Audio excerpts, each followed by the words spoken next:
What's up, SNA fans? This Super Ninja Austin back here with another video. And this is the wrestling news video on April 14th, 2024. We're going to be talking about the wildest wrestling news stories and rumors that you SNA fans need to know from the Sports Key. Not Sports Key. I'm talking about that was a couple of days ago. Fightful Select article. My apologies for the mixed up right there. But yeah, but never mind that. Right, but make sure to watch it to the very end. Because it's going to be very, very interesting on today's wrestling news video. Starting off with some very interesting news of with Natalia. Like when Natalia would love to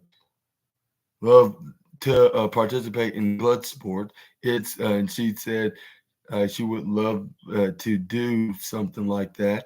It's cool that WWE is doing stuff like that. And yeah, like I said, like we have a very interesting one here with Natalia, as she would love to participate in a blood sport event. Bloodsport X was a major event for both Josh Josh Barnett and GCW, as WWE's Shayna Baszler competed at the event in a match against Masha Slamovich. This has excited some fans, as there is a belief that WWE could collaborate with more independent promotions in the near future. While speaking to Fightful for an interview that was conducted during WrestleMania weekend, Natalia talked attending Bloodsport X and praised Nick Khan for supporting the wrestling community. She said, "Yeah, I just love that we can all celebrate wrestling this weekend. For me, this is the biggest WrestleMania in WWE history. It's amazing, but when we have WrestleMania, we all come together and celebrate as a family." Like as a community, I saw so many cool people backstage there. Yeah, it's so cool because Nick really supports the wrestling community, and that is such a cool thing to see. That's how our business has evolved so much. I felt so excited to see Nick there supporting Shayna and Josh Barnett. I I actually trained with Shayna and Josh Barnett like before Shayna ever even came to WWE. I trained with Josh Barnett many years ago, and he's such a great coach. But it was exciting to be there celebrating wrestling. That's what we're doing this weekend. To me, I love all wrestling.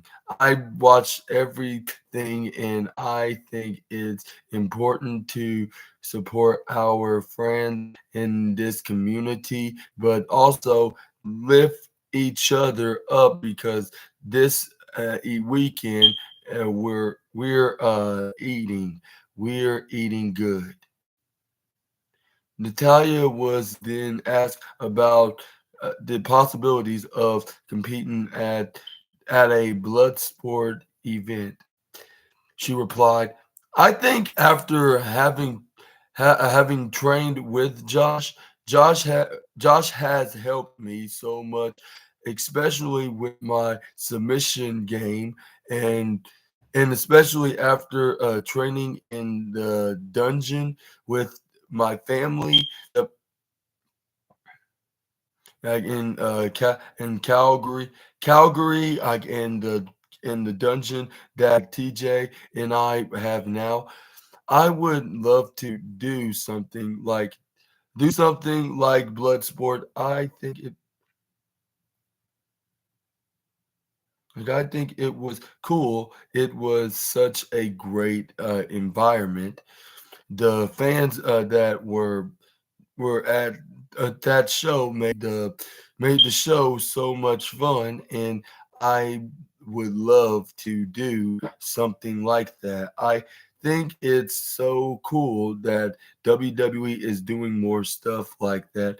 I think when we saw uh, Jordan Grace the in the women's rumble, it's like this is amazing. This is a sign of how the industry is changing. Even yesterday, I was able to go and visit Aja, Aja Kong at Stardom, like, and I was able to see Kyoko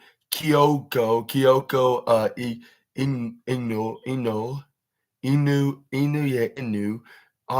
Aja and I teamed up before I ever came to WWE. I did a tour with Aja and Kyoko, like Inu, and Inu, and for people to see them, like, and to see the women at Stardom and celebrate what these women do. They put their hearts on the line. It made me so proud to be able to support them. And what are your thoughts on what's your thoughts on Natalia? Natalia talking about making. I mean, excuse my bad. And what's your thoughts on Natalia's reply? Like, if she would ever wrestle in Bloodsport? Let me know in the comments down below. And do you think she will? And do you think she will rest? And do you think she'll or see two of the women that's now in Stardom, or cross paths with in the ring with? Do you think she's gonna cross paths with the ring with cross paths with her with her former fellow independent wrestling buddies, like her not her fellow wrestling buddies, I should say. Yeah, just that's right. And her indie days, do you think she's gonna cross paths with them again? Like that's now currently working on Stardom. Only time will tell. You never say never. And rumor has it that Natalia's contract's coming up like in the next couple of months. And do you think she's gonna resign with WWE, or do you think she's gonna leave WWE and venture out elsewhere? And she thinks that she possibly could do whatever that she could have get done in WWE. And it's time for her to go out and seek out new ventures and excuse me, seek out new ventures and wrestle somebody new and then and meet up with wrestlers that she never seen haven't seen in decades, I guess you could say. Yeah. Do you think she's going to be doing all of that, or do you think she's going to stay in WWE until retirement? Hmm. Like, there's one thing of leaving and going out elsewhere, and she can wrestle everybody that she haven't wrestled before, and even even the ones that she did before, whether if it was in her indie days or WWE days, like depending on where she would sign at, like Stardom, New Japan, perhaps, or TNA, or even AEW. But I'm not sure if she wants to sign there because she still has a good working relationship, and yeah, and yeah, she what's that work? She's good with her colleagues. She's good with her bosses, like with management, yeah, fellow wrestlers, and even her husband's the head executive producer of the women's division. So yeah,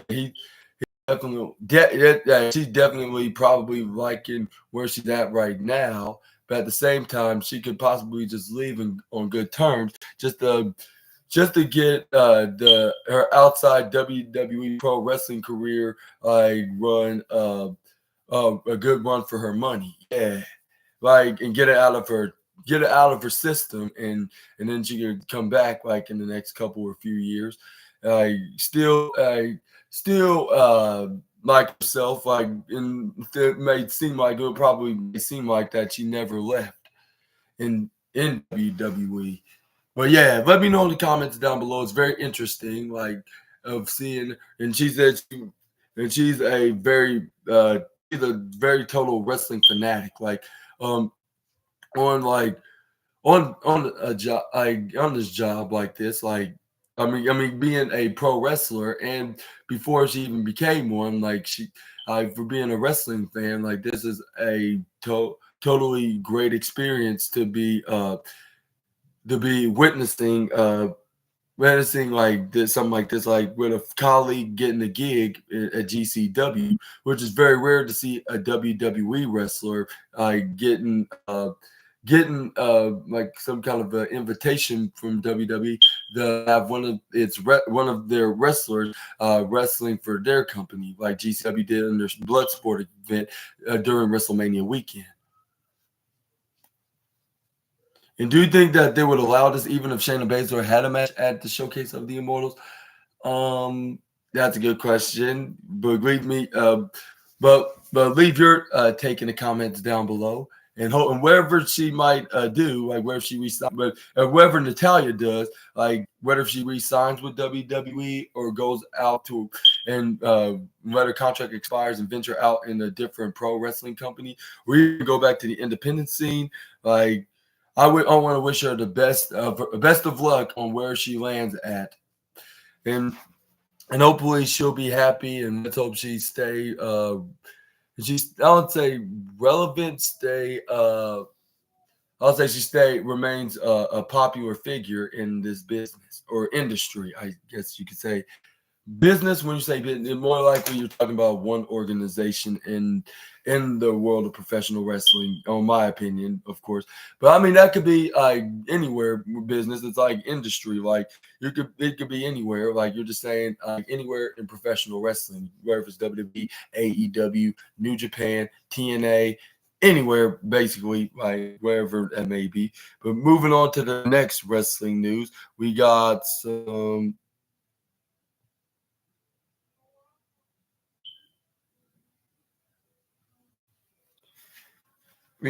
very good news for John Moxley, and I mean we got some good news of John Moxley with Grand Slam Moxley and Athena to AEW TV and AEW Dynasty preview. And I'll say I guess like John Moxley, we don't have just good news for for the IWGP, the new IWGP World Heavyweight Champion, but also the I believe the Ring of Honor Women's Champion too, with in Collins in Kylie of Kylie Wrestling and Collins of Queen was it Queen is it Queen Ronti like discuss the fallout from New Japan Pro Wrestling Windy City. No, I don't think this is even wrestling. I think it's just a collage of news. But we're gonna get to the next one. We got no.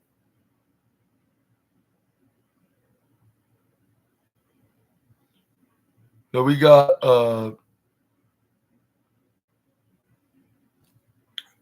some Undertaker and Shawn Michaels news as they rehearsed like with their rehearsed finish to WrestleMania 25 15 years ago, like three time failed each time. And Undertaker says that he and Shawn Michaels only nailed the moonsault into the Tombstone Piledriver finish they executed at WrestleMania 25 on the event of the day of. That's another particular finish at a certain WrestleMania, even though it was like 6 years after this Mania particular, but it sounds very similar to that Mania from that year. Yeah. It felt like about like plenty of times in rehearsal, but until the day of when they have the match, it successfully executed perfectly. Like it's like it seemed like they couldn't fail, or else it would put their careers in jeopardy. Even though they're like two iconic, individual names in this in this industry in in this industry and in WWE, like most specifically, and yeah, overall.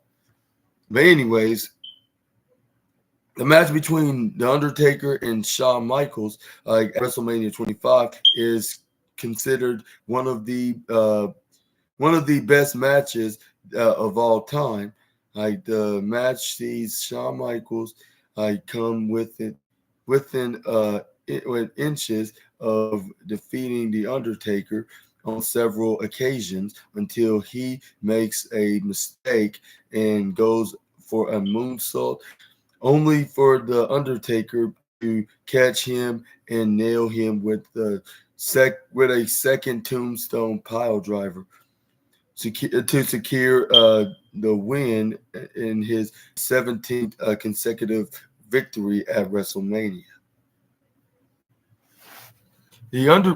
Undertaker revealed during a recent episode of the 6 Feet Under podcast that he and Shawn tried to the finish, like practice the finish, uh, the day before WrestleMania, and and the and they couldn't quite nail it like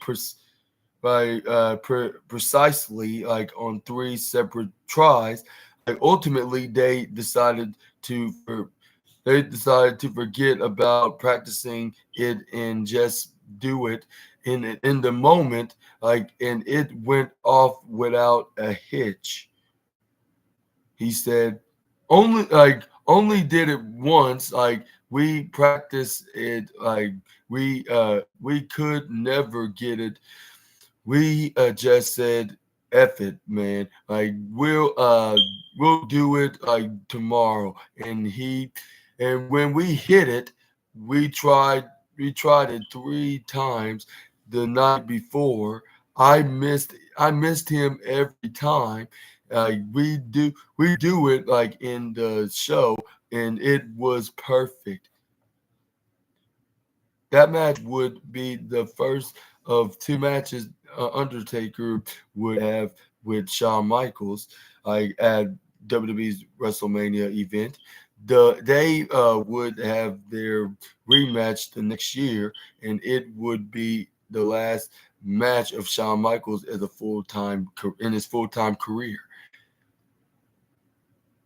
The Undertaker hasn't wrestled since WrestleMania 36, but he did make an appearance at this year's show of shows of WrestleMania 40 by chokeslamming The Rock in order to help Cody Rhodes beat Roman Reigns and become the new undisputed WWE champion.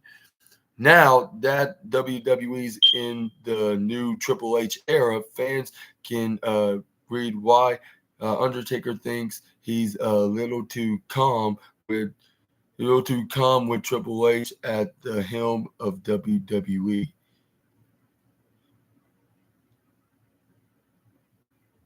And what are your thoughts on to that? And what's your thoughts on the Undertaker revealing that they try to like 3 separate times, like of uh of trying to rehearse the spot where Shawn Michaels go for a moonsault, and then the Undertaker catches him into a tombstone pile driver for their finish. Which they said, and hear this out, like they tried 3 separate times of trying to hit the moonsault. Undertaker catches him and hits the tombstone pile driver in reversal. And it would not work the day before their big match at the showcase of the Immortals. But 24 hours later, when they did have the match at WrestleMania 29, when Shawn Michaels go for the moonsault, the Undertaker picks him up perfectly right onto his shoulders and hits the Tombstone Piledriver perfectly to end the match. Like that sounds very similar to Randy Orton and Seth Rollins back in 2015 when they had their match at WrestleMania 31. 6 years after Shawn Michaels clashed with The Undertaker in their first WrestleMania clash at WrestleMania 25. And yeah, that's very crazy, huh? Like how they tried so many times, but they get it right at the day of the show when they're in the match. And it was kind of not really planned to do it. They're about to say, screw it, screw the spot, and we're probably not going to do it. But, I mean, we could try it on the show and see if it could be, if we can get lucky, which they did. And it was it was probably the greatest match of the night. It was number one. And if I was doing the SNA podcast then, even though I did not even thought of being Super Ninja Austin until 10 years later, literally, because I was just a 7-year-old kid trying to figure out what I'm going to be doing in life. But yeah, well, I'll say in a way, still trying to figure things out while still just a kid trying to get his grades up. But anyways, let me know in the comments down below, about what's your thoughts on that spot, and do you think we're gonna see plenty of more of this? We're gonna see some kind of what's that like a pop up catch from the top rope, or some kind of a high a high risk maneuver, I guess you could say, whether if you're on the top rope or not.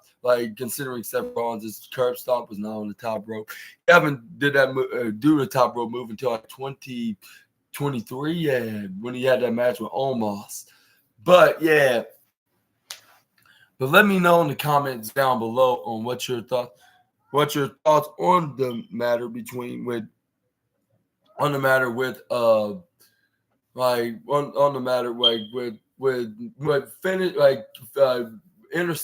intercepting finishing maneuvers not happening until the day of the show of shows. And when do you think when something like that's gonna happen again?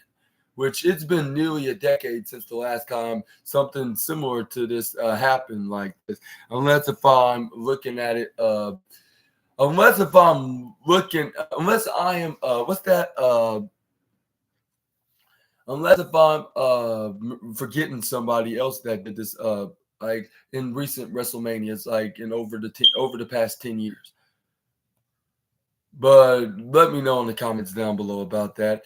But let's move on to the next wrestling news. We got some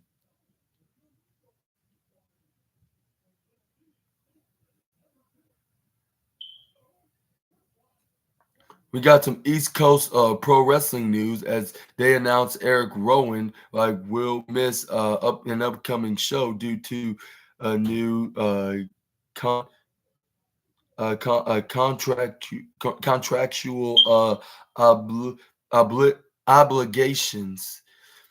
Eric Rowan will miss an upcoming event in East Coast Pro Wrestling, in East Coast Pro Wrestling, and they announced that he won't attend his previously scheduled appearance at the Cold Town Carnage event on April 20th due to new contractual obligations.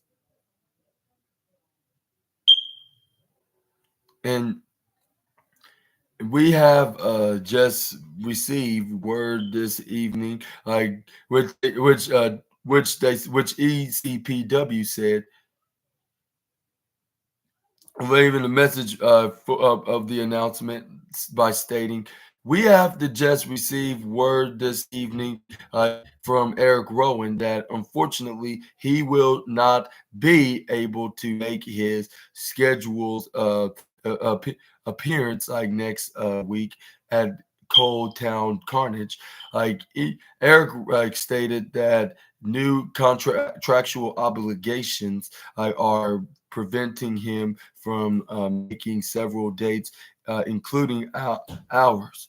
This is the first time in ECPW history that one of our scheduled stars canceled, and it is out of our control. With that being said, the show will still feature former WWE superstar Brian Kendrick, the debut of Vanessa Craven, plus all of the superstars, or East Coast Pro Wrestling, three title matches, a new Waterford Rumble, and much more goes down next Saturday at the new Waterford and District Community Center. Like, please message the ECPW FB page, if for further information is required. Rowan Rowan has been a free agent since being released by WWE in 2020. He appeared on the August 25th, 2023 episode of WWE SmackDown to celebrate the life of Bray Wyatt, following his passing, and has appeared on AEW television, most notably at the Brody Lee tribute show on December 30th, 2020. Outside of wrestling, Eric Rowan has appeared on television, like I which notably I think you should leave with Tim Robinson, and in my and mayor of Kingstown, like in film, and then also been in films like Ghosts of the Ozarks. And what are your thoughts on Eric Rowan? No showing in wrestling, no showing on this East Coast Pro Wrestling event, due to a contractual obligation.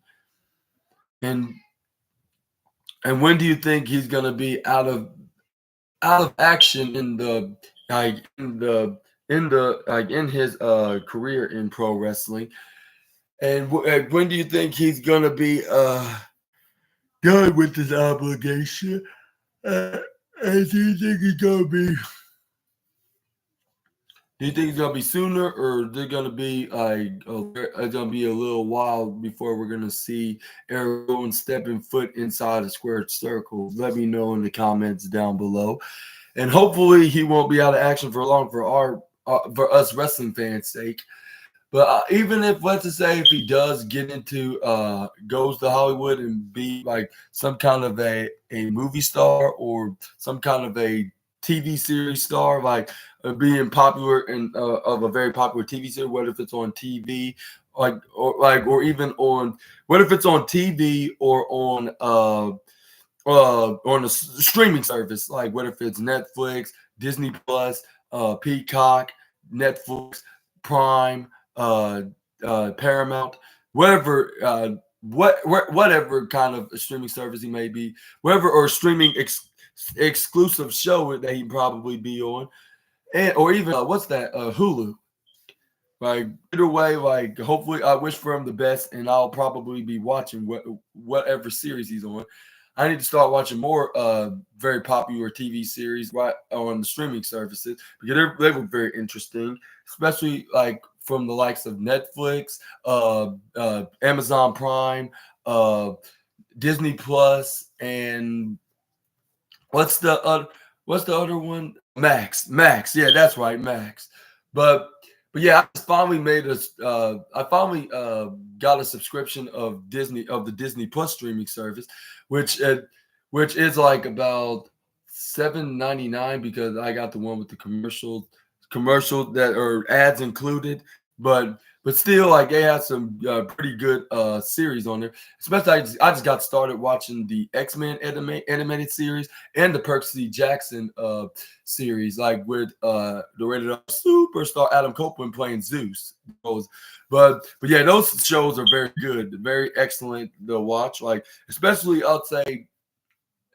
I'd say X-Men the most. I enjoy, like it's a lot of action. It's more mature. You would expect it to be just it'll be like more likely family friendly. It still kind of is, but it's still got an edge. And no, not Adam Copeland because he's on Percy Jackson. But yeah, Percy Jackson and the Olympian, that's pretty good much of a show. I cannot wait for them to make a second season because it's getting more and more interesting. Of this kid named Percy Jackson going on these very unrealistic adventures. That's the best way I can describe what the show's about. With Adam Copeland playing the role, or Edge, if you want to still call him that, is playing this god that name is Zeus, like which he looks like himself, but he's some kind of what's that, a god? Yeah, like a unearthly god like that. Have family members like his dad eat his uncles and aunties before or something like that, what he said on the line on one of the episodes. What's gonna happen next? Like I just like need to sit back and stay tuned like for more episodes when they come out there. And yeah, also watch The Mandalorian and She-Hulk, especially with my mom and uncle and uh, and a couple other family members. I was like, I think Mandalorian won't be on until the end of 2024. But guess when She-Hulk is not going to be on? Yes, it's not going to be on until at 2025. Like that's very unfortunate. Like what the hell? Like what? Like when is they're gonna start making some new series for the new when they're gonna make new episodes for respective series like for like in on these streaming services, like man, like sugar honey iced tea, like what the heck, like you might as well wait for another decade like to make a new episode like of or make a new series or reboot the series and just yeah wait until another decade for us to watch the next series, like hell, like yeah. But yeah, I'm gonna talk about more about that probably when I'm making like some kind of a some kind of a like a movie content, like movie or TV series content. But yeah, make sure to stay tuned for that, like in a future video on the SNA podcast. But for now, I'm gonna continue to talk about and what's going on in the world of professional wrestling. But